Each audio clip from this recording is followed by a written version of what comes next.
Critics have said, at least one critic has called you earnest, Mm-hmm. and that this writing in this book is just over the top earnest. Mm-hmm. And you've actually kind of balked at that to Mm-hmm. say that, like, to be earnest is not a bad thing. Yeah. Yeah. In fact, it's a thing of honor.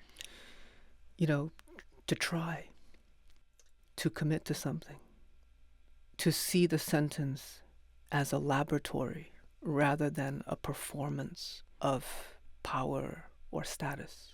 So to me, every sentence has to be pushed to new grounds because it's a medium that I'm trying to see how big is it.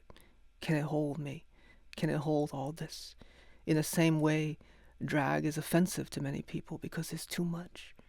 It is, and this is also racialized, right? You know, growing up in black and brown communities, many people thought the women around me were too much. Their nails were too long, too colorful, too many sequins. And to me, there's a racialized class critique of that. And to me, I want to hunker down because these are the ideas that made me.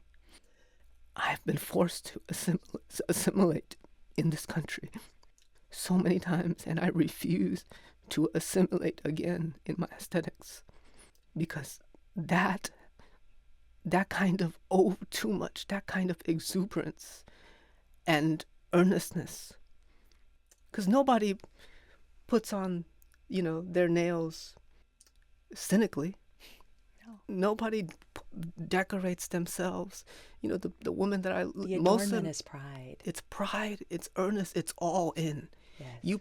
It's a wager, right? The people in my community, when they dress themselves, they're showing that they can care for themselves. When they dress their children, they say, look how much I can provide.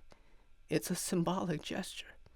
And so to me, restraint is something I'm not interested in. It don't mean nothing to me. And I think the problem is that the elite white framework only has one way to look at you. And if you don't fit in, they assume you're wrong. And they don't assume that what you're doing is deliberate and on purpose. But the legacy is full with people who've broken those molds. And I've been really blessed. I can't sit here and complain because readers have found my work and know what I'm trying to do. And that has been, I don't know if I would have the career I've had if I was a writer in the 50s and 40s.